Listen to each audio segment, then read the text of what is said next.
Michael, why don't you introduce yourself? Hey everyone, my name is Michael. I'm interning currently with Klamath Film. I'm also a professional writing major at Oregon Tech on my fourth and final year. It's been a crazy last year given this shift to like Zoom meetings and remote classes and all that, but I'm just doing what I can. Definitely a big film fan, which is kind of how I became part of this organization. I love creative writing as well.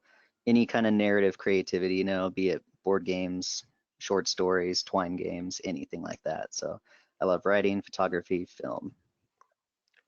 Terrific. And Court, why don't you introduce yourself? Hi, can you hear me? Yes, we can. Oh, good. Yeah, well, I'm Court Kanik, and I'm on the board, and I've been in Klamath Falls for just about a year now.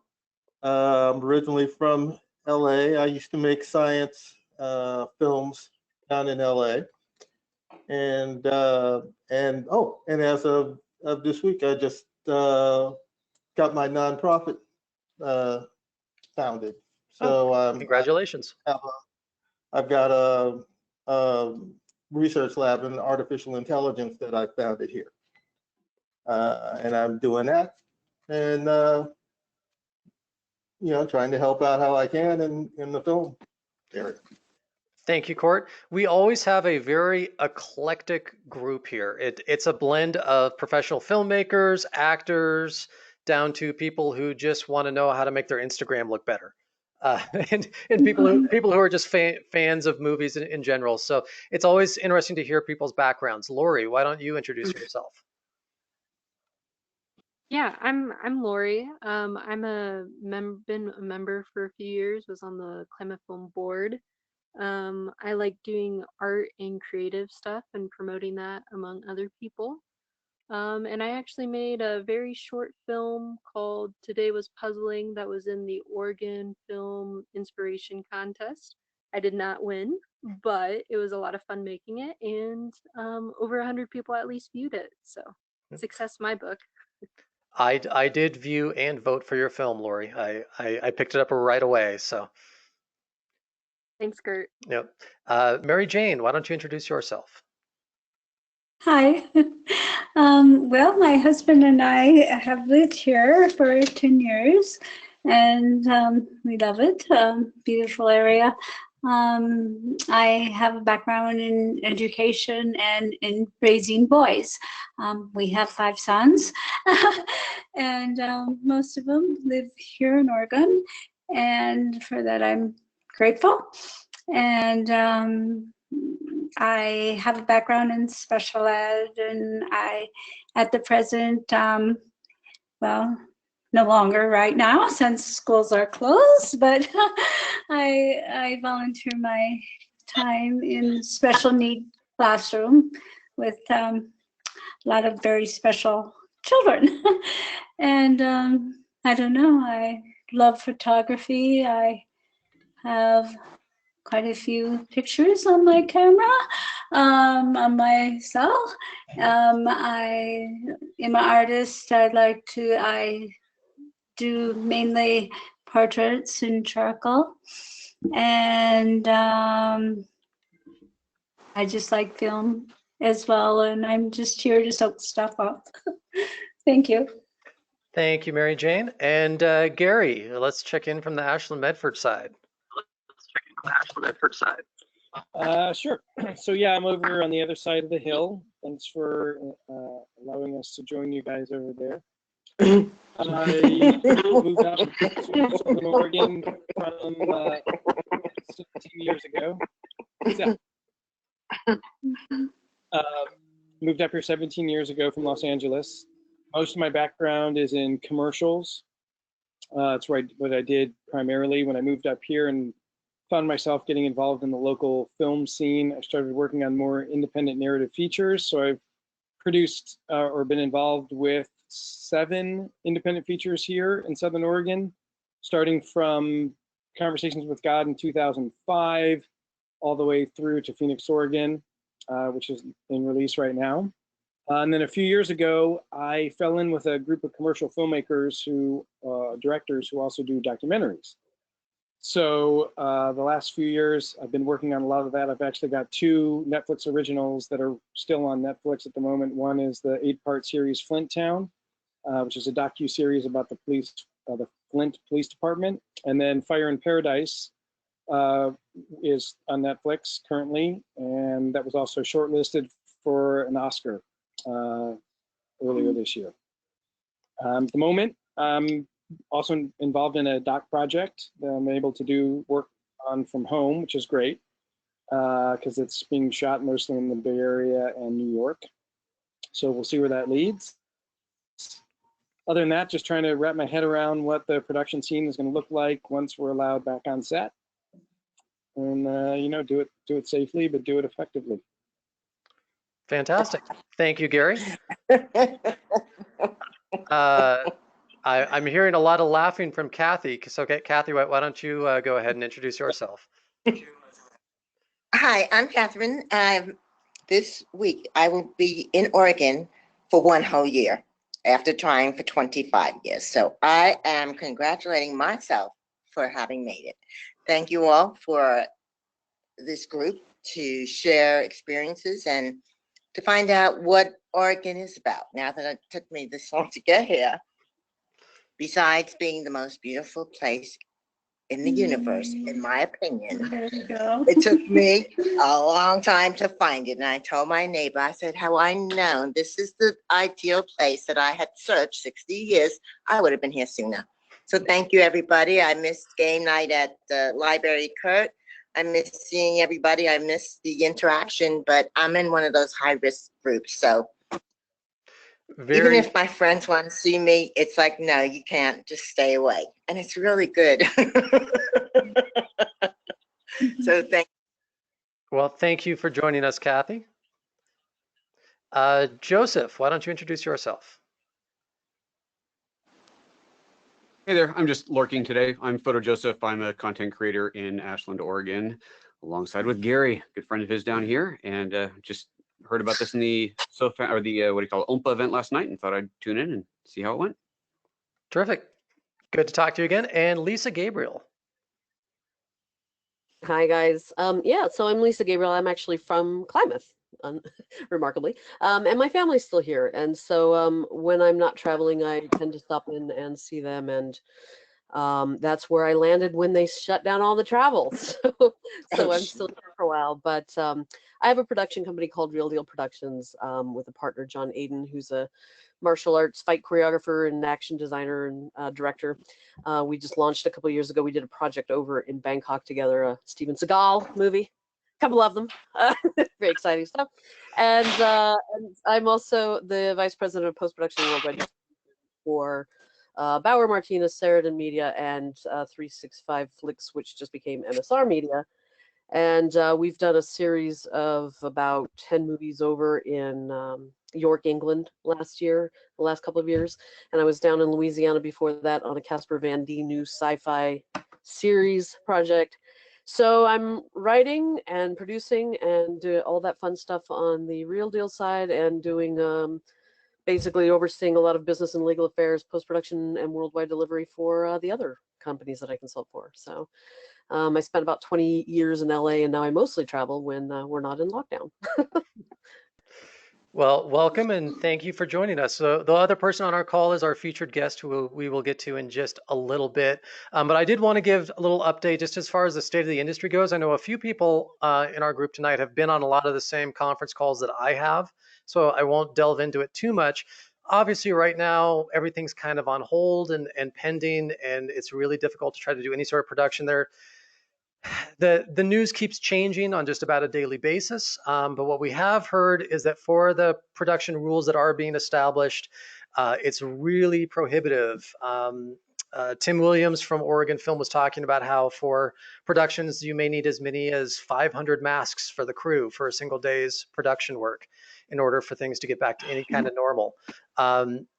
There's been talks about down in Australia, they've started some production work on some of the soap operas, but absolutely no makeup, and all actors have to stand at least 6 feet apart, which makes for very, very unusual circumstances. You know, they managed to pull it off in Lord of the Rings with, you know, having Elijah Wood look really small by standing back far. You know, so maybe they're figuring out creative ways to do it. I don't know, but right now everyone's in kind of a holding pattern.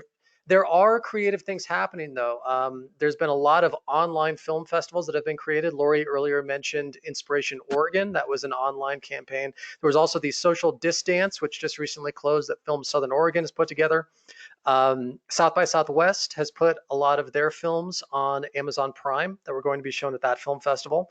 I believe tomorrow is the last day that those films are going to be available. So if you get Amazon Prime, definitely check those out. There's some great films that are up there. Today, Oregon Governor Kate Brown had a big announcement that stated that despite that there's going to be some easing of the stay-at-home orders, large gatherings are going to be off limits until most likely the end of September. So that means sports seasons, theaters. I've been in contact with both Pelican Cinema and Ross Raglan Theater here locally. They are starting to kind of ramp up operations a little bit, but realistically, they don't anticipate doing anything before July or August. As of today's announcement, that might even mean September or October. I know that from the Hollywood side, and I'm sure Patrick could speak to this as well, a lot of the studios are essentially holding off until July, or alternately, films that were going to go in theaters are now going on to online streaming platforms. Like we're starting to see some of the Disney films, like the latest Pixar film Onward went on Disney Plus. Other films are starting to be released on streaming platforms that were going to be theater bound. It's just kind of the reality of the situation. So the theaters are still hanging in there here locally, but they don't anticipate doing anything until July or August at the earliest. So that's kind of where we stand. As far as Klamath Film goes, for those of you who have not been a part of us before, our membership annual is $25. That provides you with ticket discounts when we can actually do events. We've had to unfortunately cancel a few things and postpone some others. It also provides some filming equipment. So if people wanted to film stuff, you can check out various cameras, lighting rigs, and other equipment that we have readily available. And of course, your support continues to support our goal of bringing more film productions to Southern Oregon. One thing that I can announce is that your Klamath Film membership gets you half off ticket price for the Ashland Independent Film Festival. That was supposed to happen in April. Kathy's very happy today. That was supposed to happen in April. Normally it's a 5-day film festival, and instead they're taking it to an online platform through Film Festival Flicks for 3 weeks, May 22nd through June 14th. So your Klamath Film membership will get you half off to be able to stream a lot of the films that they're showing with Ashland Independent Film Festival. The other thing that's kind of cool is for those of you who have been coming to our meetings on a regular basis, you will remember our February guest, Sky Borgman, who is a Klamath Falls native. Now she runs Top Knot Films in Los Angeles and is a professor of film at USC. She got a lot of acclaim last year for her documentary Abducted in Plain Sight, which went on Netflix and won a bunch of awards. She is part of a new documentary miniseries that is coming out on Monday called Trial by Media. She directed one of the 6 episodes, and it's all based on famous court trials that were picked up by the media and gained national attention. And potentially the outcome of the trial was affected by the national conversation.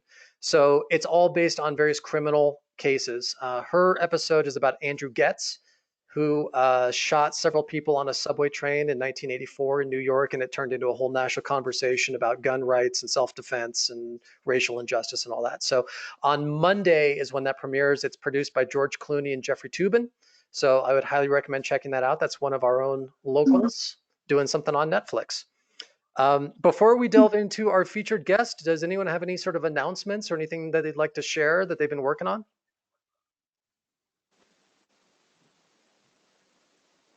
No?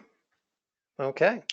Well, normally we get around maybe 20, 25 people to our group. We've got about half that for our first online meeting, but I appreciate everyone coming in.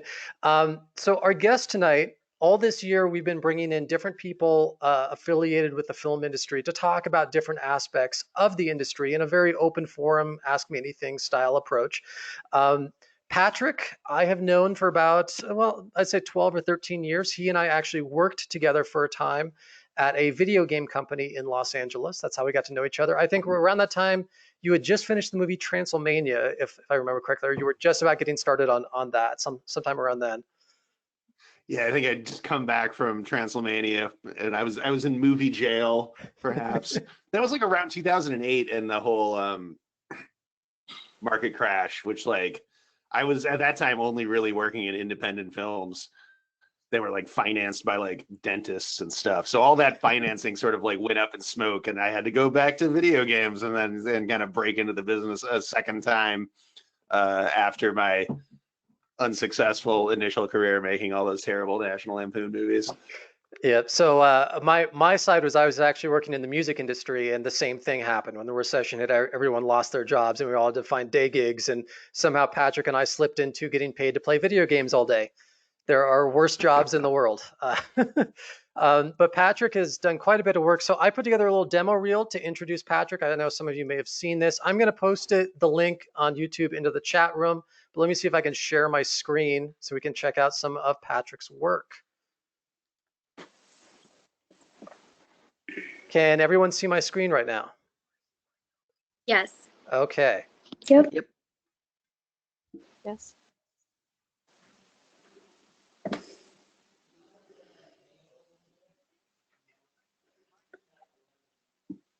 I don't think the sound is projecting. Okay, so there's no sound. Okay. In that case, I put the link in the chat room if people want to just open that and watch it on their own time. We got a question from Kathy. When can we go back to the movies? That is a fantastic question. You know, based on Governor Brown's announcement today, as well as the conversations that I have been having with the local theater owners, I've been in communication with the Ross Raglan Theater as well as the Pelican Cinemas and Coming Attractions quite a bit. It's not looking promising, unfortunately. I think absolute best case scenario, if everyone cooperates, we're looking at probably August before we can go back to the movies. And more realistically, probably September.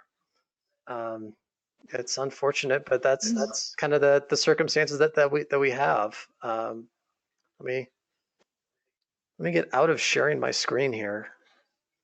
Sorry, everyone. I didn't realize that sound wouldn't transfer over, so that's my bad. Okay. Let me see if I can stop sharing my. No, not. I know with at least with Zoom, Kurt, when you select share screen on that one, there's like a little dialog box to check to share your sound along with the screen. So I don't know if GoToMeeting had something like that, but if you try sharing your screen again, it might have something. Okay. Well, we'll just forget that, I guess. But No, I have a question. you know, Sarah, as far as your question about the Portland Airport Cinema, I'm not familiar if that's staying open or not. I have been hearing that some alternative options, and we've even discussed it a little bit preliminarily amongst our board, is that pop-up drive-in movie theaters are starting to appear across Oregon. I read a story about a brewery that is using its large towers as a drive-in movie theater now. So the culture behind drive-in theaters, it may be coming back as a short-term fill-in before regular theaters can open up. So I put a link in the chat room that I guess people can watch afterwards. Sorry, Patrick. I was hoping that the audio would play on this, but to give you a quick sense, Patrick Casey here, our featured guest, has been a screenwriter, a director, a producer, an actor. He's worked on films with National Lampoons. He's done series with YouTube Red and Hulu. He's done an animated series called Go Land the Insatiable, which I think I was one of 5 people to watch, but I personally loved it. Yeah, that was on Fox. Yeah, a short-lived animated series on Fox that I loved, and suddenly it was gone, and I wondered what happened to my new favorite show. So Patrick and I have a very similar sense of humor, so I tend to follow the stuff that he does. He's done films like Shotgun Wedding, which he both acted in and wrote, And with his writing partner, he was part of the Sonic the Hedgehog film, which I mentioned a little bit earlier. But surprise, surprise, we thought, as a video game fan, I was a little concerned about when they went back and decided to do a bunch of very expensive, recuts after there was such an uproar over how Sonic looked in the initial trailers. I'm sure Patrick can talk to this a little bit, but that film, I was concerned might be a little bit of DOA based on the initial fan response, and who knew, it turned into being the most successful video game themed film in history. So congratulations, Patrick, on that. Last I checked the IMDb numbers, it was at 306 million in worldwide box office. So going from little National Lampoon's movies and playing Ratchet and Clank games for 12 to 14 hours with me to a $300 million movie, how'd that ever happen? Series of miracles, I guess. I mean, Josh and I were out here for a long time making, things that were either bad and unsuccessful, like those National Lampoon movies. Although the first Storm Days actually was highly profitable. And then things that were good but nobody watched, like Goal and the Insatiable and 12 Deadly Days. It was while we were on production of 12 Deadly Days that we just had a general meeting with the producer, Toby Asher. And he had a picture of Sonic on his wall, and we were like, "What's up with Sonic? Is there a Sonic movie, dude? Sonic movie? You need writers?" And he was like, "No, we have writers." And so we told him, like, when they fail, you should call us and we'll fix it, kind of as a joke. But then he did a few months later. He was like, "We got this draft in. Nobody likes it. We're throwing it out. We want to start over. Do you guys really have Sonic movie ideas?" And we were like, "Yes." And then there was a whole series of meetings and kind of a bake-off. And somehow we talked ourselves into this job of writing this big, giant movie, even though there's nothing in our track record to indicate that they should hire us, really. But that's why you got to be charming in meetings, I guess. And then we managed to make a movie that people enjoyed and has been a hit. And it's great. I'm really enjoying finally having a success after all these years. The overnight sensation of 15 plus years of hard work to get there. It's the reality of a lot of the stories. Having worked in music, people always think of the one hit wonders. You don't realize all the years that went into that artist getting to that point. I do want to open things up to questions for anything that people may want to ask you. But first, Patrick, why don't you delve into a little bit of how you got into the film industry to begin with? So my writing partner, Josh, and I, were both from the town called Bloomington, Minnesota, which is a suburb of Minneapolis. It's actually where the Minneapolis airport is. So probably a lot of you have had layovers in my hometown of Bloomington. It's also the home of the Mall of America. And there was like a local TV station that had a late night comedy show, inexplicably. It was run by like one adult, and all teenage volunteers ran the whole station. And some of the teenagers had like started this late night show on Friday nights. And my friends and I, when we were in the 8th grade, we were like, we're funnier than these guys. And we approached the station manager. "You should give us our own show. We're the new kids in the hall." He was like, "Why don't you join the show we already have and make some stuff for them?" And then Josh did the exact same thing with his friends, also wanted his own show. We both got steered to this same show, and we soon joined forces and staged a coup to get rid of the older kids who ran the show at the time. So we had our own TV show all through high school, which is, through a lot of trial and error, we sort of honed our skills. And then during college, like, I hadn't even really intended to really go into show business, but Josh always knew that's what he wanted to do. So he was a bad influence on me. But when I got to college, I was studying like pre-law stuff, and I was like, this is also tremendously boring. I only wanted to write and make films. And Josh and I ended up then making a series of like super low budget independent films during our breaks from school that then we would send off into the DVD market, which at the time was a thing, and people would actually buy these, but not a lot. Like, we never really made any money, but like it was enough on the early internet for people to be like, this movie's surprisingly good. And they're like, surprisingly good? That's us, baby. So we came to LA, and then I got a job at a video store and basically sold the script to National Lampoon's Dorm Days over the counter to a customer at my video store. That was my plan to break into show business, was just talk to people at the video store, because I figured some of them had to be in show business. Someone had to know somebody. And it actually kind of worked, which is the weirdest. It was a terrible plan. don't do what I did. And then yeah, like made those movies for several years. Everything crapped out. Had to kind of go back to the beginning. Worked at Insomniac Games.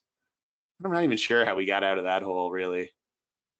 Josh was blogging. It seemed like we were at Insomniac forever, so yeah. The days just kind of every blurred day together. felt like 10 days, 12-hour days. It was like we were working on a submarine. That's like what it felt like. It was like a DOS boot.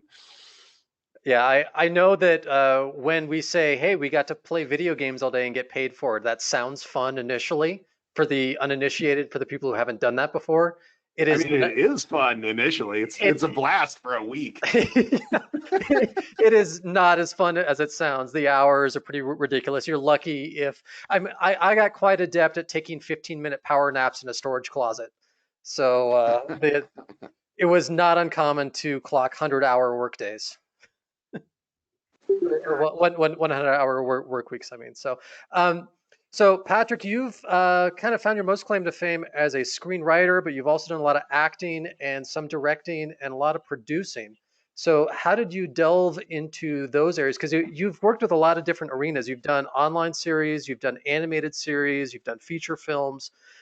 Is there kind of a different nuance in how you got into each or find success in each? No, I mean, it's just that like I broke in as a writer. I mean, when we first came out to LA, like I was planning to have much more of an acting career than I've ended up having. Like I'm still in the Actors Guild, but I haven't actually had a paid acting job in, I don't know, probably 6 or 7 years. And I don't go out on auditions because people hire me to write. So I write, but I'm always like, hey, I can play that bartender. And then they usually say no. But the other thing, I guess it's like, yeah, we always intended, Josh and I, to just make films, but it's sort of like to get, like, once you've proven yourself as a writer, then people will hire you as a writer, but they don't really want you, they don't want to trust you to direct or produce unless they do. I don't know. I'll take every job I can get. I'm always like, it's like, we could direct this. It's funny talking about when films are going to get started. Like I had a call this morning with a producer who I wrote something for several years ago. I was calling to see if I wanted to direct a movie in August in Louisiana. And I'm like, man, I don't know if this movie's going to happen, but maybe. I was like, yeah, send me the script. I'll take a look at it. But I'm primarily a writer and everything else sort of stems out from that, I guess. Okay. Does anyone have any questions for Patrick? Anyone want to chime in? If not, it'll just be Patrick and I talking. I do. Patrick, here's a question. Just in that Sonic's kind of like, from the video game, world, and most of them that we see are kind of more geared towards adult and dark. I found Sonic geared more kind of, obviously younger. And I wonder if you could talk a little bit about your experience on the creative side with, obviously, did they go in knowing it was going to be sort of like a PG-ish movie comparatively, in the video game kind of context, and how this would audience-wise be broader? I mean, I don't think anyone had an appetite for doing like an R-rated Sonic movie. Like that never came up. I mean, we talked about it really as a PG-13 movie, and then it just sort of ended up skewing a little younger. Like have you read any Sonic fan fiction, Patrick? There's plenty of R-rated versions you could have gotten. I'm aware of that phenomenon, but I haven't really read any. But it was, I don't know, it's like most of these video game movies have been really bad. That's not a secret. Like the only one that I ever really liked was Mortal Kombat, which I'm sure actually if I watch now is probably not that good. But at the time I loved it because I was like, yes, this is like the game. And it was like, that was shortly after the Super Mario movie, which like with that, they didn't know what they were trying to do. It was like they wanted it to be edgier and skew older. But at that time too, the Mario games were only a few years old. Like they were games mostly for children. Like it should have been skewed more towards children. Like there weren't a lot of adults really begging for a Mario movie. So like why aim it at an audience that doesn't want it? I don't know. Now with Sonic, we had the opposite problem, is that like little kids probably don't know Sonic as much as, it's like the people who were Sonic's core fan base were, you know, in their 30s and 40s. So we wanted them to enjoy it, but we also wanted them to be able to bring their kids. I don't know. Like, to me, one of the most perfect movies is like Back to the Future, and that's a movie that everyone can watch together. So right from the get-go, because we had to pitch to get it too, but it was like that was part of it, I guess. Is we wanted it to be a movie that everyone could watch together, that wasn't completely idiotic like some of these other hybrid movies like Garfield and you know, Alvin and the Chipmunks or whatever, which is that's the kind of movie you put on for your kids and you leave the room because it's painful to stay. Like, we didn't want it to be that. We wanted it to be a movie that actually worked for like people with functional brains, as well as small children whose brains are not fully formed and are pretty much entertained by anything. But yeah, it was like earlier drafts were a little more PG-13, and then we kind of toned it down. Once it was getting into production, the studio was really like, it's got to be PG, which I assume was something they had run the numbers. So there were some things like, even our hero's a cop, but he's like never is able to use his gun even to shoot at a robot. In earlier drafts, he shot some robots. Now he just hits the robot with a wrench or whatever, you know, that kind of stuff. And they wouldn't let us say the word badass. I got deep sixed immediately. I was like, come on, we can't say badass once in a PG movie? Apparently not. I think we could have maybe gotten away with it. The studio didn't even want to try. Well, you know, Sonic is unusual because it is such an iconic character that's been known. You know, you and I grew up with that. Anyone who was a child of the '80s, Sonic was probably their first Sega Genesis game that they played, and just kind of stuck with the series. But at the same time, Sonic has suffered some abuse over the years.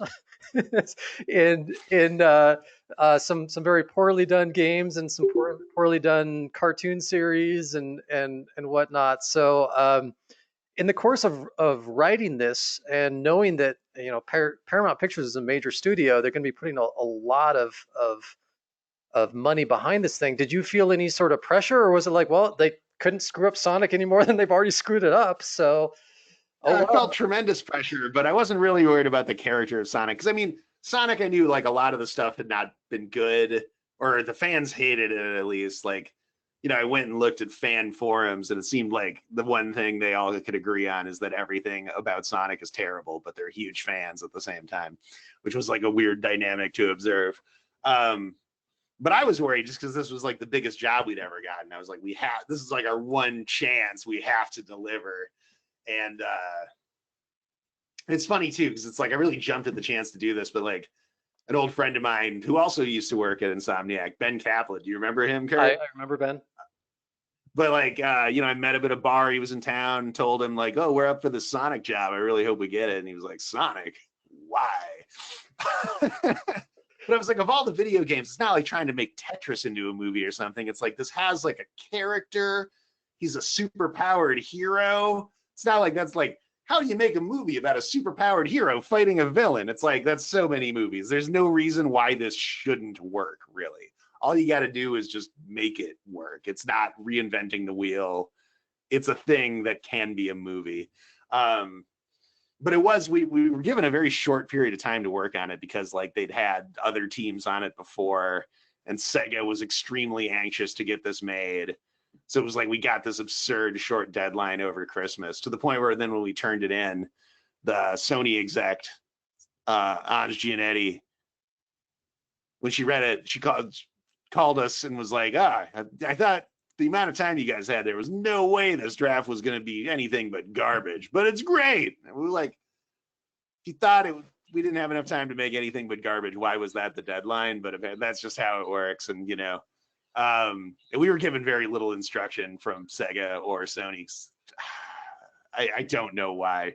The writers before us, I since learned, were like flown out to Japan and stuff and got to like meet everyone at Sega and given some sort of like classes on Sonic. Like they sent us like 3 pages of info. Everything I learned about Sonic, I had to go online and find myself, but mostly it was just what I remembered from playing it on the Genesis. Okay. But there was a lot of pressure, but the pressure wasn't that the movie would be bad. The pressure was to deliver on this script, to look good to the studio, and to hopefully get this movie made, because this might be my one chance ever to get like a big movie made. And like, it was never like a given that it would be made. That was like the real struggle. Like, you get hired onto these things, and it's like, another guy who used to work at Insomniac with us, TJ Fixman, who wrote the Ratchet and Clank games. I had like a Zoom happy hour with him a few days ago, and it's like, he's been working steadily for years as a writer, but still the only movie he's had made is the Ratchet and Clank movie, a movie which he has disowned. It's like getting a script to the point where they'll actually greenlight a movie, especially a big expensive one, is incredibly difficult and such an achievement. And once it got greenlit, I felt like we'd done it. And then at that point, it went over to crossing our fingers, like, well, I hope people don't hate this movie. We've gotten a couple. Oh, sorry. We've had a couple of questions in the chat room. So can we get to one or two of those, and then Lisa, we'll get to your question. So there's a question from Kathy that came in, and maybe this is kind of more of a kind of state of the industry from the Hollywood side of things that you could speak to, Patrick. But Kathy asked, if the movie premieres didn't happen for releases, when would the public be able to rent it, or will they be released at a later date? I think that would be kind of case by case, really. Everyone's kind of like the big giant movies like Bond and stuff. I think they're just going to hold until they can really come out in theaters. Some of the smaller movies might just go direct to video or VOD. I don't know. Now there's this whole thing where Universal says all their movies are going to be day and date VOD also. And then AMC says they're never going to run a Universal movie again, but AMC's about to probably go bankrupt anyway. So I don't know. I don't know if that thread holds a lot of water, but I have a movie at Universal currently that I'd love for it to play in theaters. Because I do think seeing a movie in theaters, it's different, it's like seeing it with a crowd. Depends on the movie, but some movies really need that crowd to like fully experience it in the best way. And seeing Sonic in a theater with a crowd was like a religious experience for me, actually, having worked on it for so long. Like, I cried within the first like 3 minutes of seeing the movie, just like looking at this big crowd of people watching it. And I was just like, all the pressure and all that time, and seeing that it was working, man, that was incredible. And one of the highlights of my career, really, just that like moment. There's definitely something to be said about this odd opportunity in time to catch up on all the streaming of all those shows we always meant to see, or movies we meant to see and never had a chance to. But at the same time, it's also exposing what a difference going to a theater makes. I mean, you're right. Certain films, like I remember seeing Dunkirk in theaters and was blown away, especially with the sound. And then I saw it on TV. I'm like, meh. It wasn't the same vibe. And more recently, 1917. I mean, the logistics of that movie, as far as how they even managed to put it all together, you see it on the big screen, and it's like an immersive experience being a part of it. I imagine seeing that on my TV would be like, it's okay, but it's not that communal experience. Even though no one's talking, you're all in the theater together. It's a different vibe that I hope that at the end of this, when we can go back to theaters, there's a total rush towards theaters where people want to go back and experience that again, because it's missing on our TVs. That would be great. And like certain movies too, like horror movies, like fun horror movies, especially like hearing an audience scream or an audience laugh, like that's like a key part of the experience, I think. Yeah. Like this is a random one, but Friday the 13th Part 3. I saw in a theater in 3D, and it was brilliant. And then when I watched it later on video at home in 2D without people there laughing at the stuff, and I was like, you know what? This movie is not good. I was wrong. But in a theater, it's great. Huge difference. We also got a question in the chat room from Lori. Lori asked, did you have a favorite character to write dialogue for in the Sonic movie? And did you take any writing classes in college? What did I... Yeah, I don't know. I mean, you write all the. Robotnik's great. Sonic himself is great. Deputy Wade, actually, maybe the character played by Adam Pally, who's a wonderful improviser too. So I don't even know how much of what he said in the movie was even in the script. That guy's the like loosest improviser I've ever seen. He's brilliant. But as for writing classes, I went to Boston University. On a scholarship, which I feel like I conned them because, well, you know what? Now I'm successful, so it's like, it's all good. I'm sure they're glad they gave me the scholarship now. But I started off, I forget what I was to major in really, but something more serious. I was planning to become a lawyer before I realized I didn't want to. But then I switched over and became a television major, as stupid as that is, which involved classes on writing, but also like producing and sound. Like I learned how to like cut sound on like, on 1/4-inch mag tape and stuff. Even during that semester, they were like, next semester, we're going all digital. This is the ancient history. And I was like, well, I learned how to do it. I've ended up doing almost every job on a movie set at one point or another during my odyssey here. I've been a sound man and done a lot of set stuff, set building and driving the trucks and all the stuff. But I mean, as for the writing, it's like, I didn't find most of my writing classes hugely valuable, actually. Mostly self-taught and reading books about writing that were not assigned in class were very helpful. I read all of like William Goldman's screenplays and that were published, and he would great intros to all of them, which I thought were extremely valuable in terms of like understanding his process. There's some other books I read. There's a great book called Good Scripts, Bad Scripts by Tom Pope,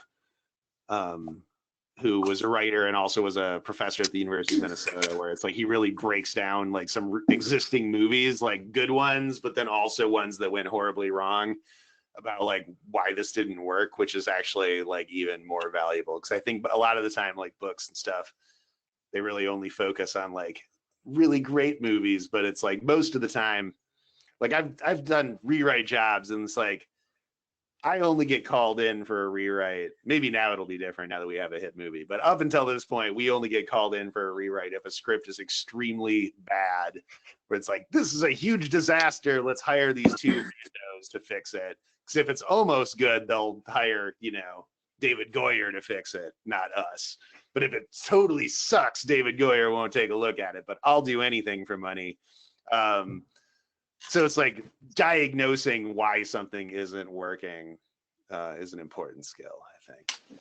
Lisa Gabriel, you had a question, and I'm sorry I cut you off before, but the chat rooms had already checked in. No, that's fine. It was sort of, you kind of answered it. It was kind of about the writing, and I wanted to know actually about Jim Carrey. Did he sort of, you mentioned Adam improving, but I just wanted to know if Jim had a hand in his character in terms of the writing. He did. It's funny because like the Robotnik scenes were kind of separate from all the Sonic and Tom stuff. I guess most of you have seen the movie, but not necessarily all, but I'm not mad at you. But like almost from the first draft, most of the Sonic and Tom like A plot never really changed. And at one point we were like changing every Robotnik scene like every 2 days. Like we would turn in like a whole new version of his whole character. And they'd be like, no, it's not working. It should be more like this. And for a while, they were pushing us to make him like scarier and less funny.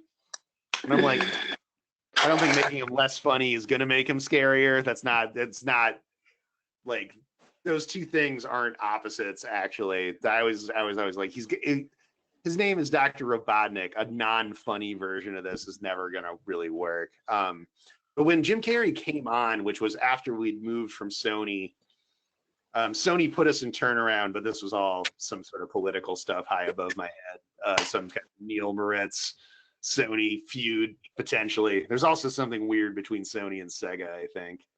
Don't repeat any of that on the internet.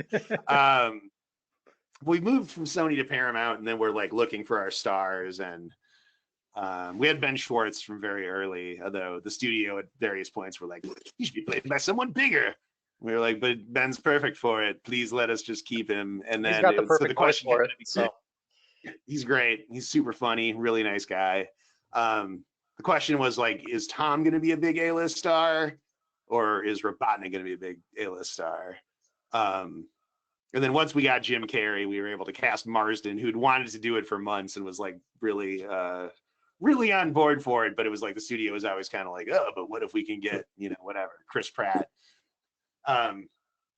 Marsden was also perfect for it. But when Carrey came on, yeah, then it kind of got another rewrite. At one point, like in these big movies too, I don't know if it's like this at every studio necessarily, but at Paramount, they like brought in a bevy of other writers after us who didn't change much, really.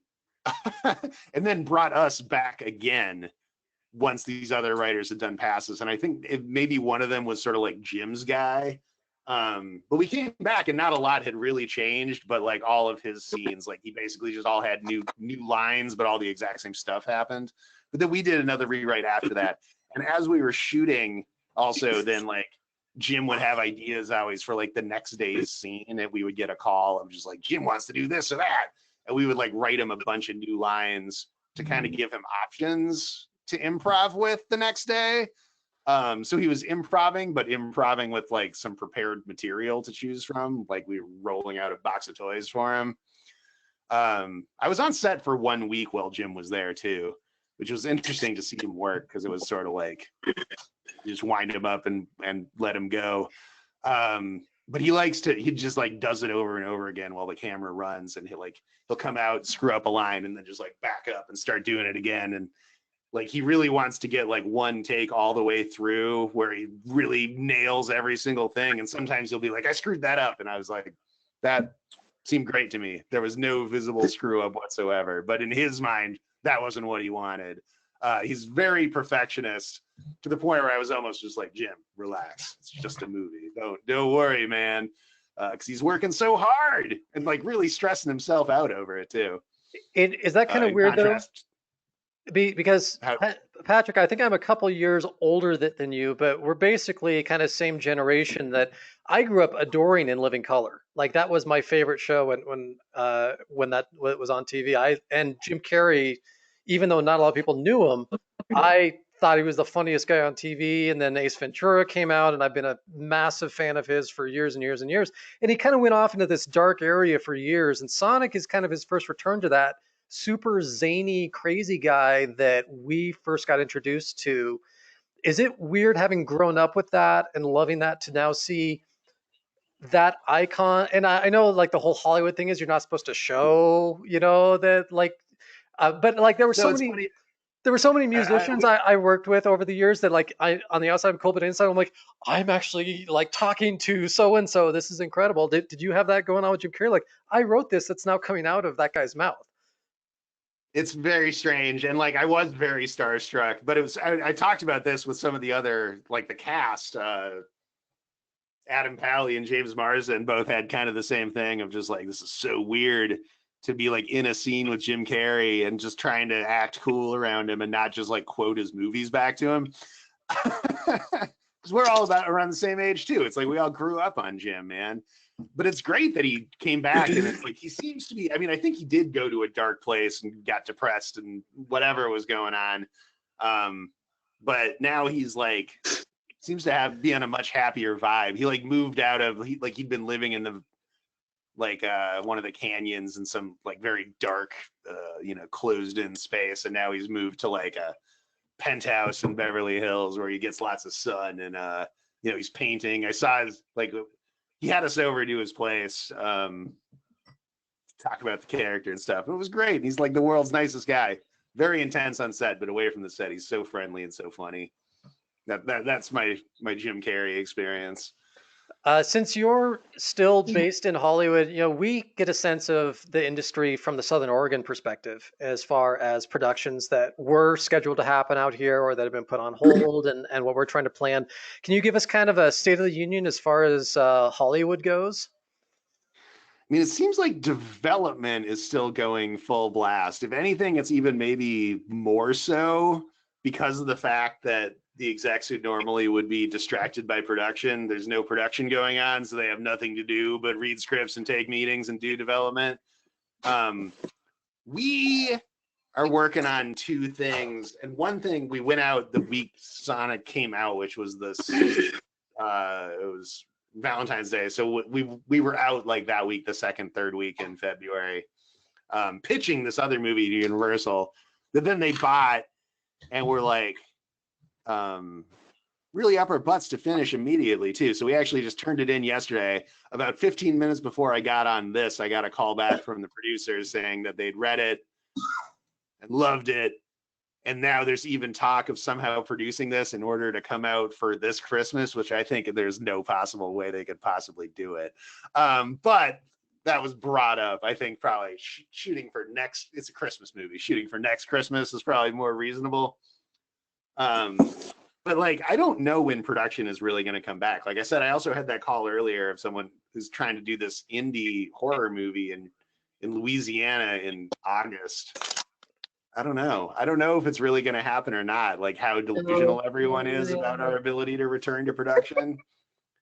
I know animation is just kind of continuing. A lot of places, you know, like sent equipment over to like people's houses so they can just kind of continue production on animated series, which I think maybe is in the short term. Like we did Golden the Insatiable, which was an animated series, and the big part of me is like, we got to sell another cartoon, man, because I don't know when any of these movies are really going to get made. Hopefully, we'll be able to go back some point. This Universal movie that they're so gung-ho to make, at least is very contained. Like it's basically just a very small number of characters in a house with a stunt team. Stunt heavy action movie with David Leitch's people. So I hope it gets made. Fingers crossed. It'd be dope. Using lots of green screen is a question from Lori as a possible substitute right now. Yeah, I think that's probably going to have to be a part of it for sure.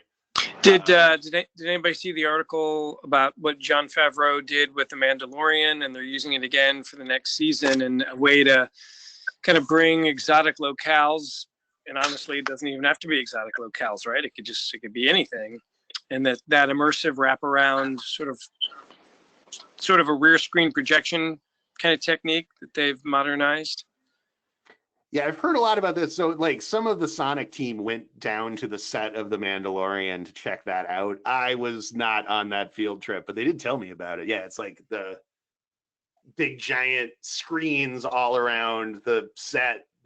So basically like, but they like project the whole world, and like it tracks the camera and like moves as appropriate to look real. So you can do these vast expansive landscapes in a room, and that's basically how they did that entire Mandalorian season. And it feels like that's going to be how we're going to be doing a lot of stuff in the near future, I suppose. I was watching an interview just the other day with one of the actors from HBO's Westworld, and they were talking about how they had just finished wrapping shooting for this current season right before everything got shut down, but they hadn't done all of the voiceover work. So she ended up recording her lines with her phone in her car, and just sitting in her garage in her car to get a sterile audio environment, and then sent those to HBO to clean up, and that's what ended up being in the TV show. I talked to somebody at DreamWorks Animation a couple of weeks ago, and they like sent over like whole voiceover recording rigs to all their actors to just have at their houses, so that everyone, which a lot of voice actors already have, but the ones who didn't, to like just set up their own little recording studios, so they can continue production without even pausing for all that animation stuff. Does anyone have a question for Patrick? Yeah, I had a question. A friend of mine's a writer down in Hollywood, and I was actually chatting with him earlier today, and he said he's doing a lot of pitches. So similar to what you said, that because production's not going on, they're certainly happy to entertain new projects. But he said that they're offering scale up front with the potential for either deferred if it goes into production or back end. Are you seeing a difference in whether the offers are structured? I haven't had that, but I'm also just coming off of my first big hit. So I'm our agents are demanding raises, but I think we're probably not getting as big a raise as we might in a non-apocalyptic time after having had a big hit. I will say that. But yeah, that sucks. But that's typical, man. Everyone squeezes the writers all the time. Yeah, it seems like they're really taking advantage of the situation. And yeah. he's got a good rate, and so he's like, what? Yeah. It does seem like right now would be the time for all of those struggling writers who have been trying to shop their dream project script for years and getting nowhere. if anyone's going to bite, it would probably be now, right? When they actually have more time to read scripts. Yeah, they have more time to read it, but yeah, it's true. They might be offering less money because it's like no one really knows, except for I guess Netflix is still buying stuff like crazy because all the other studios are like pulling all their material to start their own streaming things. I also just read today that Quibi is going to lose like $500 million this year, which as Quibi was rising, because I kept hearing about it, I was just like, this seems like a terrible idea, right? This is a terrible idea. I couldn't believe that anyone thought that this might work. Well, let's hope it works, because the doc that I'm developing right now is with Quibi. So I knew I shouldn't have said anything. I mean, look, I but agree. They pay okay, right? I know people go to work for them because they pay all right. It's questionable about the future of Quibi, but yeah, there's no way it's gonna catch on. Hopefully the writing won't be on the wall before they decide whether to greenlight our project or not. How about for I don't know. Yeah, we did that series for YouTube Red before it turned into YouTube Premium, which was like a service that no one was ever really going to sign up with. For the whole point of YouTube is that you don't have to pay for it. The series was good, and nobody watched it. Nobody watched it. I couldn't even get my parents. It's like there's a free month. Just sign up for the free month and then cancel it. Watch my show. Like no one would do it. Yeah, Vimeo Pro is kind of the same way. The Vimeo streaming pay service. If you don't associate it with having to pay, then you can't flip the switch on people. No. I think there's a tier that Amazon and Netflix are really missing out on. I think, I think when you end up having programmers deciding, or you know what I mean, and the producers deciding everything, I mean, you still have, especially with the young people, and that's why I think they thought that Quibi was going to work. I thought Quibi was going to work because there's definitely this short attention span, binge-worthy content kind of stuff. I think they did kind of get screwed because of the COVID thing, but I think it also kind of, everything's getting choked out now because I had an idea for a platform that I pitched to this guy that I've been doing this worldwide delivery. We've been working in distribution for many years, and I pitched this to him before Netflix was even Netflix. And he was like, oh, it's just going to be so expensive to build and blah, blah, blah. Then he turns around 2 years ago and tries to launch a platform. And I was like, are you insane? It's just, I'm like, you have no content and it's already way too late. I pitched this to you 10 years ago. So I think that, Disney, of course, because of I see it being like it has been historically, even with the platforms now. The whole point of satellite is, you got a couple hundred channels with nothing on, right? Well, now you've got platforms and they all want you to subscribe to that, but nobody is going to go, let me have 50 different platform accounts. So the same thing is going to happen with platforms ultimately. That's ended up happening with, everything across the board. So we're still choking out independent or up and coming developing filmmakers. There's still this marketplace where they're not able to either monetize it because it's free, or you have these platforms that are just like, all right, unless Clooney or Pitt's behind it, we're not doing it. So I think they are missing out on somebody pitching them a tremendous opportunity to say, okay, you've got your originals, you've got your blockbusters, and they license stuff for very limited periods of time. Why not license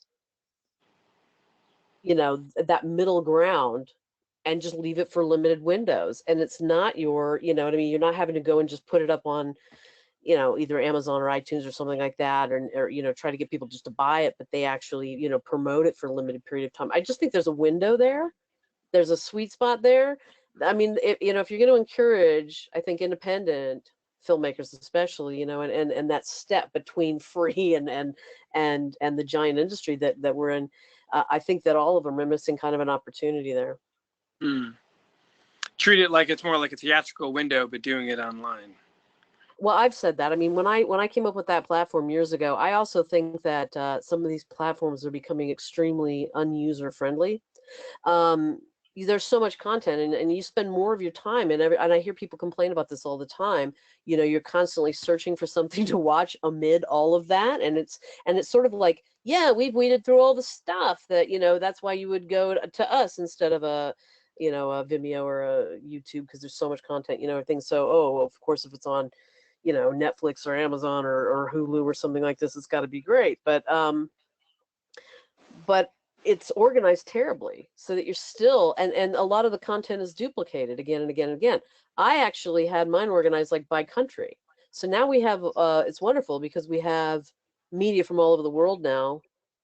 But if you don't know where it's from or where it's subtitled from, you know, or dubbed from or something, it kind of makes it easier to be able to also pick. And within each country, I had like genres broken down. And I had, you know, I even had a film school and a film marketplace in this whole thing that I had conceived at the time. But I think that, yeah, I think there's almost should be like an opportunity for filmmakers to just have, they should probably dedicate like a specific amount of space on them so that it's a limited window, but and then of course it's vetted, but you know what I mean, where you can run your and let the audience decide whether or not this stuff is good, because the execs get to do that all the time, you know, your acquisitions people, but you know they're not necessarily the best people to determine, I think, what audiences are looking for. We have a Just few a thought. we have a few people on the call who haven't had a chance to ask a question yet. So Sarah or Michael or Court or Mary Jane or Lindsay, anyone want to chime in with a question? Yeah, I actually had a question. Trying to figure out the best way to ask this because it's pretty broad. But since my kind of background is in, at least education-wise, is in more technical writing, but as a hobby, I do a lot of like creative writing in terms of like short stories and that sort of thing. I do like to dabble in new genres and media and that sort of thing, and like so I was like writing some like text-based adventure games and things like that, and I have always wanted to like try my hand at some sort of script, but I just have no idea where to start, what like a page of a script translates to in terms of like timeline on a film. Like I have no clue where to even start. So I know that's very vague and broad, but if there's any kind of like general beginner's advice you can offer, I'd be very appreciative. I mean, a screenplay, basically a page is a minute. 1 page, 1 minute, rule of thumb. As for the rest of it, yeah, I mean, you just got to like look at some scripts. You can find a lot of them online. I'm not sure exactly where now. I know where I was finding scripts online, 20 years ago when I was at your stage where I was like, how do scripts work? Just like look at scripts you like or read ones that you don't even know what they are, but read something that's not terrible. There's nothing worse than reading like a really bad screenplay. But like maybe read a screenplay for a classic film that you've never seen, but you can read the screenplay and see how it works. And then you'll just figure it out through observation, man. As for also like I lately I've been using this web-based app for my screenwriting, actually called Writer Duet, which is basically the same thing as Final Draft, but it's free and you can have 2 people on separate computers working on the script at the same time. So Josh and I are able to get into the script and both write in different sections of it. And it works kind of like the way Google Drive can work, with document sharing, but that's got all the formatting stuff. It's free. There's a free tier, at least. I bought the paid one, I'm a professional. I can write it off. Screenwriting 101 with Patrick Casey. Okay. Hey, since everyone is the right. Oh, Sarah looks like is the writer do. Is the writer duet? I have a question about that because I have a writing partner, but we're currently writing just a story. Does that work for that as well, or does that just work for scripts? I mean, we just use it for the script part of it. I think there is some kind of like outlining tool that we don't even use, like for that sort of thing. Like when we're writing a treatment or whatever, we use Google Docs, and like that's the same thing where we can both be in the doc at the same time, which I think is great. Like it used to be before we had all this stuff, like we were constantly emailing documents back together or back That's and forth. What we're doing now. He would edit and send it back, and we'd end up with 1,000 copies of the same thing. And then if I was like, which was the one where it had that old thing in it, and it's impossible to find, we have too many documents, it was horrible. Now it's like we'll work in one document and tell them like this is a good one, then we'll like bump that to an archive so we have that. We're like, let's go back to the old version before we turn the villain into a snake or whatever, and then then work on the new one. But it's like we can both work in the same document at the same time, which I think is a great way to do it. For if you got a partner, it's great. And then also, I have one more question about how close does the script go into storyboarding? Like, is the storyboarding completely after the script? It can be a little bit of both. I mean, usually like to get to the boards, because you got to pay the board artist. So you got to get the script to the point where the studio is willing to pay the board artists, at which point they start boarding. But then you might go back and revise the script based on that. I mean, especially Sonic was extremely heavily boarded, where I think they even made like a full animatic of the whole movie with like a temp soundtrack and all the dialogue said out loud and stuff. Though for some reason I never saw that. But it's like once you do that, you can realize like, oh, this scene sucks. This joke's not funny. This needs to be shorter, and rewrite once you've got that sort of thing going, which I think is a great thing to do. And that's what we did on our animated show, Golan the Insatiable, which was a great experience. And I'd never really done it before. But on that, like we would write the script, we would record all the actors and have it as like a radio play you could listen to and like rewrite a little based on that, then send it to the board artists. They would board it and we would cut that all together into an animatic, you know, which is like the cartoon, but like nobody moves. It's just like, you know, just the key frames. But like set that to the radio play. So it's like you can just watch the whole episode and be like, is this funny? And then the parts that suck, you rewrite again at that point and get it to a place where you like it. And then you send it to the animators so that hopefully once the animators do all that work, you don't have to change anything else, because making them reanimate is incredibly expensive and takes a really long time. And I feel bad asking people to do it. I'd rather give them the correct instructions the first time and not be like, listen, guys, I fucked up, so now you have to work all weekend, you know?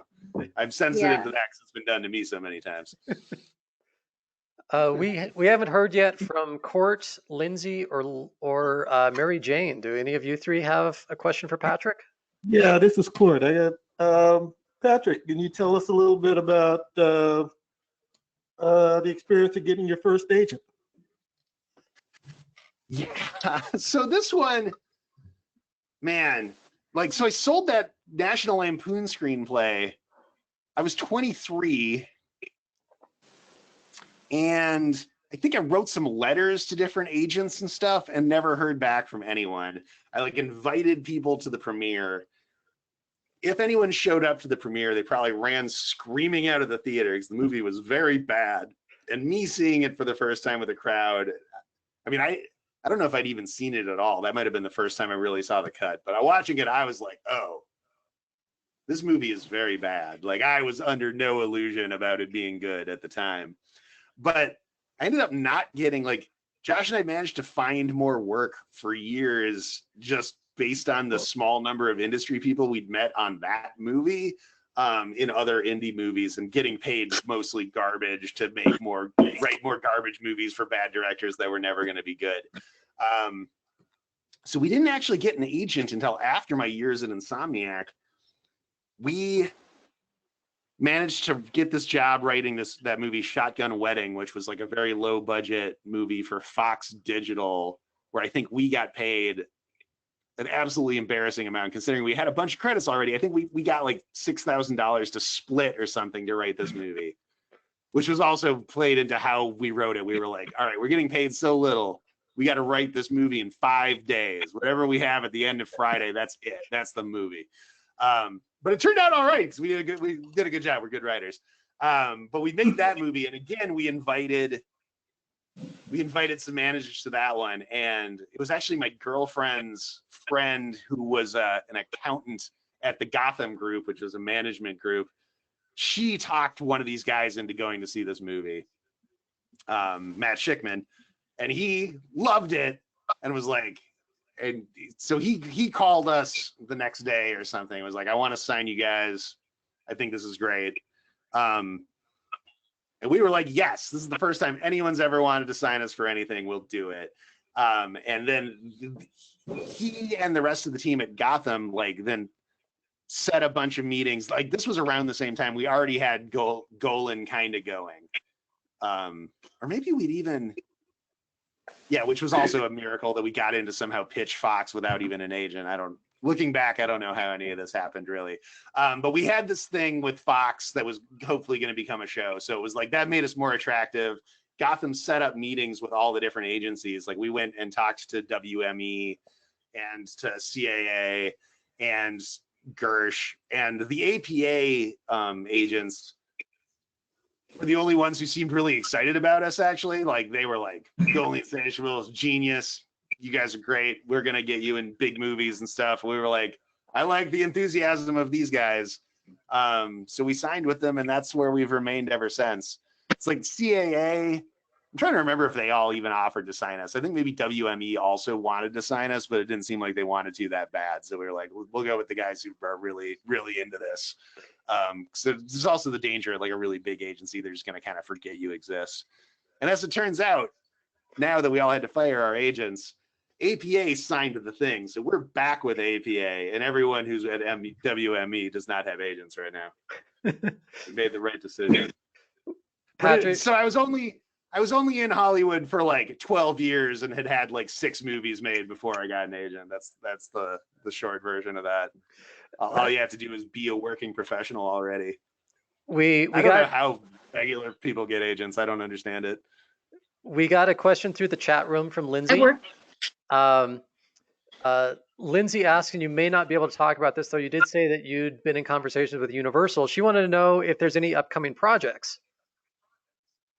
Yeah, nothing that's coming out in the immediate future. After we wrote Sonic, we wrote a couple of other movies that I thought were going to get made, but have still not. 2 different animated movies that still have a shot at it, maybe. One's going to be like a PG-13 bordering on R movie for Netflix. It's going to be directed by Tim Miller. I hope it happens. It would be great. I feel like now is the time to do more animation. And another, like a PG animated spy adventure, although the fact that Spies in Disguise came out is maybe what's really messing that one up. But then, so we got this Universal movie, which is an R-rated action movie. It's going to be a big stunt extravaganza. One of the gals on here, Lisa, was it? Is you work with stunt teams? Yeah, and stuff? no. What's funny about that is my business partner, John, like I said, the production company that I have, Real Deal, he has Real Deal Action out of Berlin, Germany. He is actually repped by 8711 and Kelly McCormick. And so if you would like to at all, if you're looking for a director, second unit guy, he's actually with Chad and Dave. So that's cool. That. Yeah, I mean, like I said, I was just talking to Kelly right before I got on this call. And in theory, Dave is going to direct this movie.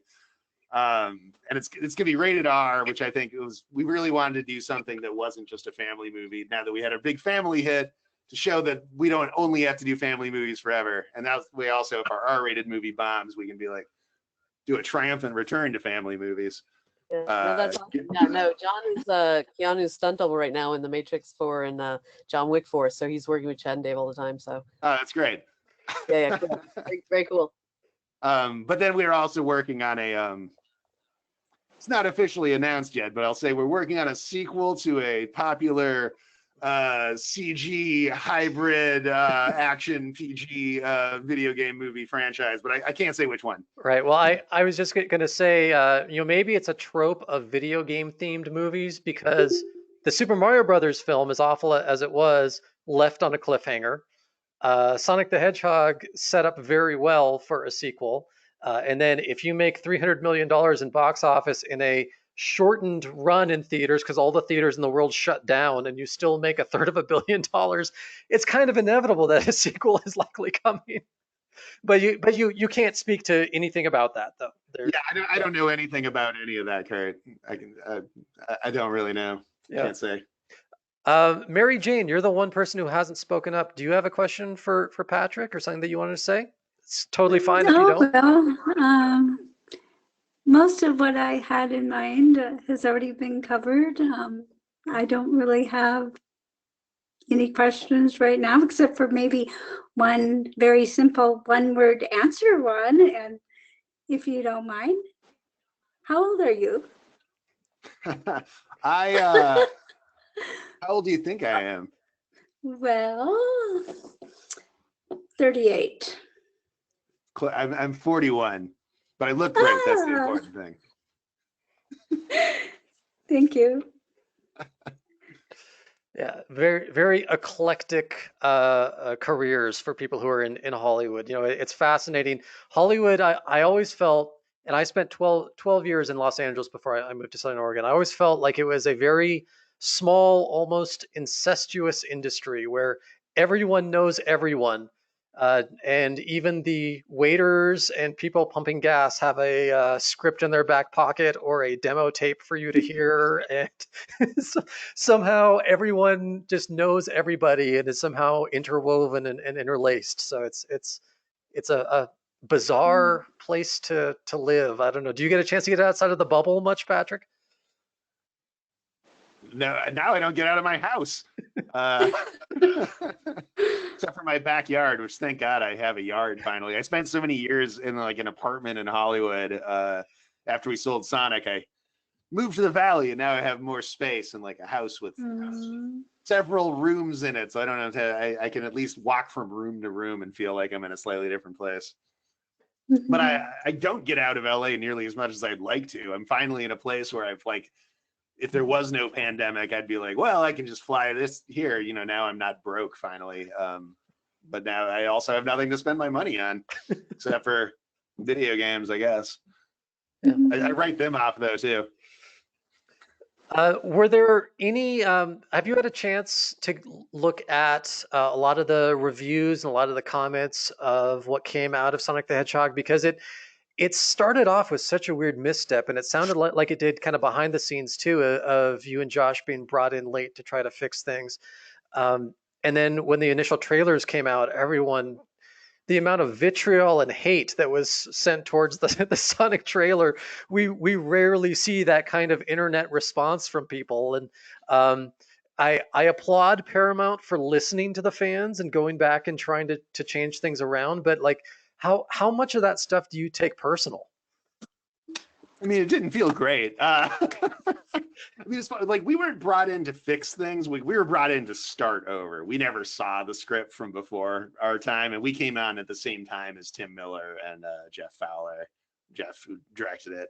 But yeah, when that trailer came out, I was not expecting everyone to flip out so hard. Like in a way, like we never worked on anything really that anyone cared about, so that was the craziest thing. Just like being made fun of on The Daily Show and SNL and stuff. Just like, oh, they're acknowledging our movie's existence at least. But it was a real test of the idea of whether or not there's no such thing as bad publicity. But the whole time too, it's like we knew the movie was going to be good. Like we didn't go back and change the movie really at all. They just changed what Sonic looked like. It was like there were 0 reshoots. If anything, that probably saved us from having to do reshoots. Like the studio just would have ordered some reshoots because that's just what they do, but they like use that reshoot money to pay for changing the design. But that whole time, like that whole year basically before the movie came out, you know, every meeting we ever had, you know, everyone would be like, oh, so Sonic the Hedgehog, how's that going? You know, and it's like we just had to be like, you know, I feel like the movie's pretty good, and when people see it, they're gonna like it. And they're like, great, good for you guys. And like, yeah, I don't think anyone believed us. I wasn't sure if we were right or not either, really. At that point, I was like, oh, maybe everyone's right. Maybe this movie sucks. By the time it came out, I come around. I was like, you know what? This movie is good. Screw everybody. From the writer's perspective, since you've written quite a few different films that have come out, I know Sonic's a little bit different because there was a lot more money thrown at Sonic than there was for any other project that you've worked on. But how different does the finished product end up being from the script that you submit? Like in general or on Sonic? Well, I'm just in general with some of the projects. Is it maybe it's more so because, you know, Paramount, there's more cooks in the kitchen, but typically, how different is the finished product from the script that you and Josh come up with? I mean, there's always stuff changes. I mean, that's really the issue all the time, is that like it's like you don't really control anything as the writer. It's always like up to the director what he shoots or what he changes and rewrites. It's like all those Dorm Days movies, the directors would just change stuff, and we'd be like, but this is so much worse. And they'd be like, I would just laugh in our faces over our concern that the movie was getting worse. which I never understood. It was like they were making bad movies on purpose. I don't know. But you know, things change, but the gist of it remains the same. I feel like sometimes people have the idea that writers are just there to write dialogue. So it's like if the actor says the line a different way or comes up with their own spin on it, it's like no longer my scene. It's like, no, it's still my scene. You just changed the line. It's like, it's the same. Like the real writing is the coming up with the characters and their arcs and just the whole general flow of the story. So I don't know. It's like still, I would say, you know, the script, they say the script's a blueprint, and it is. It's like, and it's never going to stay exactly the same. And when I direct, like I change the script on the set all the time. I have very little respect for myself as a writer because once I'm there with the actors, I'm like, you know what, we don't need this line. Here, say this thing. I have this tendency to do this thing, which I know the script supervisors hate, but like sometimes once we'll do the blocking, once I really see what's going on, then like while the guys are lighting it, I'll like rewrite the script like on a piece of paper with pen and only show it to the actors. And then like that's the scene we do, and the soup will be like, they're saying the lines wrong. I'm like, no, I rewrote it. Don't worry about it. I probably should have told you, but I always forget. Do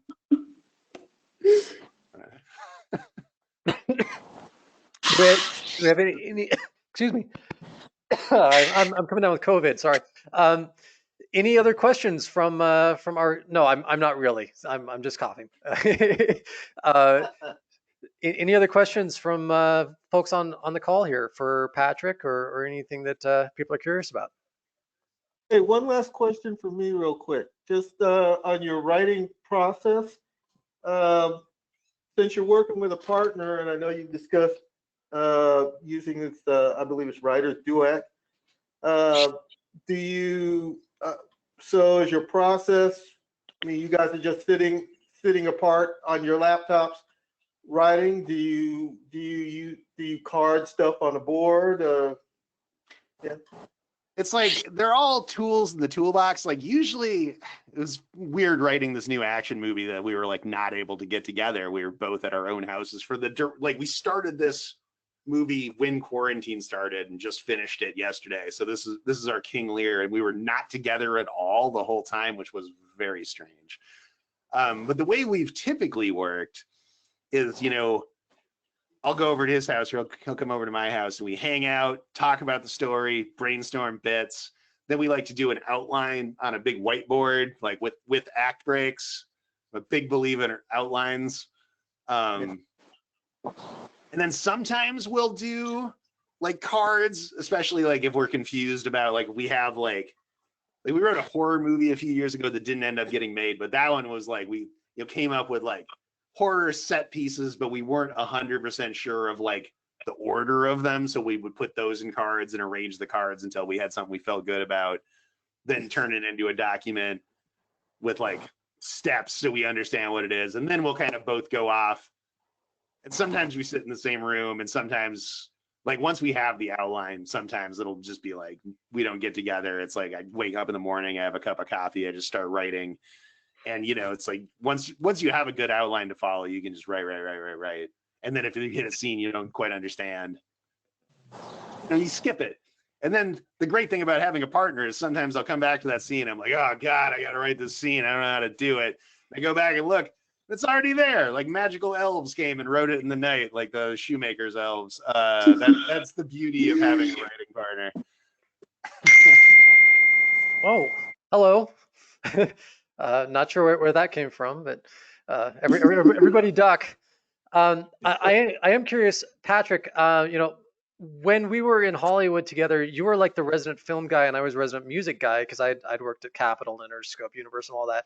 And I remember a few conversations we had very late at night when we're getting kind of in that phase where we're all kind of like, our brains are, you know, after about 12 hours of playing the same video game, you start to go to weird places. But I know it sounds a little hipster to say, but a lot of my favorite projects that I got to work on when I was in Hollywood, me and like the band members and their family members are the only ones who ever got to hear it or appreciate it. Like my favorite bands, no one knows because it bombed horribly when it got released.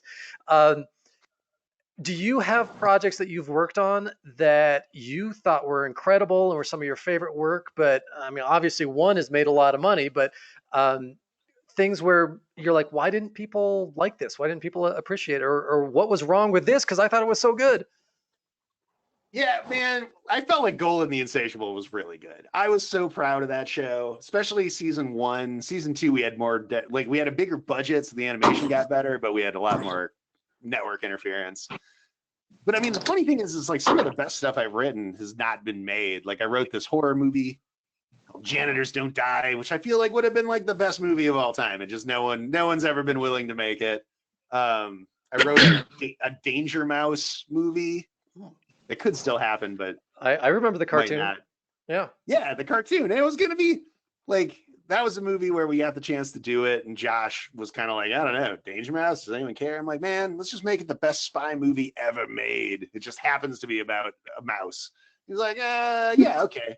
So that's what we wrote, the best spy movie ever written, but it might not happen. That one, the problem has is it's like people are like, I feel like this is too good for children. And I'm like, come on, man. Kids aren't idiots. They'll get on board. They don't use the word too good, but that's what they mean. Do we have more questions out there? Well, it's 7:40, so we'll start kind of wrapping things up here in the next couple of minutes. But I appreciate everyone hanging around and joining the conversation. Anything else that people want to ask Patrick?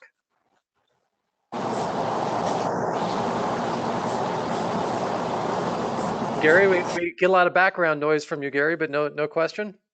Yeah. You have background noise from me? Yeah. Nope. Not anymore. Okay. Well, I guess we can kind of wrap it up from there, unless Patrick, if there's any sort of advice that you want to give to our members, or any final thoughts on things, or. I don't know. I mean, it sounds like a lot of you guys have some cool stuff going on. I don't know. Filmmaking is the hardest, most expensive art form ever invented. You just gotta do your best. It's super collaborative too. I guess that's the other thing. That's the one thing I'll say about writing is like, I know a lot of other writers who are talented and possibly more talented than I am, but it's like things are always going to go disastrously wrong at various points, and people are going to screw you over. But if you get so mad that you take your ball and go home, then you're out of the game. But if you gotta keep a positive attitude and work through it and try and make it work, because even the best project is going to make you want to quit show business at some point. But if you don't quit, then you're still in it, and you can still get a positive outcome. I'll say that. Yeah, anyone who's been in Hollywood has a Hollywood horror story where they got horribly screwed over, and that's actually why I'm in Southern Oregon now instead of LA. I could tell you off at some point, but I got the ultimate stab in the back and somehow ended up in Southern Oregon. So, well, there was a couple quick announcements I forgot at the beginning that I do want to let people know before they jump off. But Patrick, thank you very much for joining us. We really appreciate all the stories and the input and the insight. Thank you very much. I hope this was I don't know, entertaining at least. Thank you, Ben. Many thanks. I wanted to make sure that we talk a little bit about Klamath Independent Film Festival. So Klamath Independent Film Festival is happening September. I'm going to sign off. Okay, Patrick, great talking to you. I'll be in touch. I'll talk to you some other time. All right, see you guys. So Klamath Independent Film Festival is happening September 18th through the 20th. Our board is determined to do it come hell or high water, but the reality of the situation may be that we may have to delve into it being an online festival. Ashland Independent Film Festival is doing that. I know Bend is considering that as well. South by Southwest collaborated with Amazon Prime. So festivals are trying to find ways to still exist. We will do Klamath Independent Film Festival. I can 100% guarantee that. I just don't know how it will be presented. The deadline for film submissions is June 1st. So if people have films that they want to submit for Klamath Independent Film Festival this year, you can do so until June 1st through Film Freeway. The information for that is on klamathfilm.org. Once June 1st comes around, we need film screeners. we need people to review all of our submissions. We will be announcing our selections come July. We already have a couple people lined up, but if anyone is interested in helping us by watching a bunch of the films that have been submitted this year, we would graciously accept that time. If so, feel free to email me or contact me. I hope everyone here has my contact information. If not, I will put it in the chat window. The only other thing is that I put together a little demo reel for Patrick, and I didn't realize that we couldn't have sound when we share screens, and I apologize for that. So there's a YouTube link in the chat room. If you would like to see some of Patrick's work that he has done over time, it's about a 3-minute long video. You can grab that link there. So we will continue to do our meetings in this format going forward until we're allowed to meet in person again. But our meetings are always on the first Thursday of the month at 6 p.m. So hopefully sometime soon we'll be able to meet up again at Waffle Hut. But for the time being, I appreciate everyone taking time to meet with us on GoToMeeting, and I'll continue to send out the information. Anything that people want to mention before we all sign off? Sarah, yes. I just have one question. So can we come back and refer to this if we need to after this closes? Yes, I have been recording the audio for this. I don't know if it's going to capture video or not, but I will have the audio available. I'm going to have it as an unlisted link, but if you specifically want to reference it, if there's something that you wanted to go back and double check on, I'll be happy to send that to you. And the chat as well, because there was stuff on there that I liked on the chat. Sure, I can copy that. Cool. Yeah. Thanks. Anything else that people would like to chime in about? If not, I appreciate everyone joining us. This was kind of a grand experiment to see how many people would join us. So appreciate everyone chiming in. Stay safe, stay healthy, and keep watching movies. There's a lot of really fascinating films that are being created right now. There's online film festivals that are happening. And one thing actually that Patrick mentioned that I should mention before we all sign off, he mentioned how Back to the Future was still like the perfect film. And one of the friends of Klamath Film is a guy named Taylor Morden, who lives in Bend. He is a filmmaker who had his documentary about ska music was a feature of last year's Klamath Independent Film Fest. He has a new movie coming out this summer that's going, he's submitted it for KIFF this year. It's about the very last Blockbuster store, which is in Bend. He put together a fun little project on the side that you can watch on YouTube right now called Project 88. And the idea was that everyone who is stuck at home, he divided up Back to the Future Part 2 into 88 scenes, 88 for an obvious reason. I'm sure everyone has seen Back to the Future. And everyone was designated a different scene that they shot however they wanted to shoot it. And then it was all meshed back together to create a coherent film. So it is a tribute, a loving tribute to Back to the Future. And it's really fascinating because one scene will be in really well done animation, and the next scene is a couple of kids in their living room, and then it goes into stop motion, and then there's suddenly fruit as Doc and Marty, and it's really weird, really avant-garde, but I'm sure everyone has seen Back to the Future Part 2, and you know, it's such a beloved film. If you've got an hour and a half to spare, go to YouTube, type in Project 88. It's a fun little project, and it shows an hour 45. Yeah, it shows. Just started. Terrific. It shows the kind of creativity that is possible even now while everyone is stuck at home. So have heart, still enjoy films, and we'll talk again very soon. Thanks, Kurt. Bye, everybody. Thank you for joining us. Bye. Hey, Thank everyone. you. See you next month.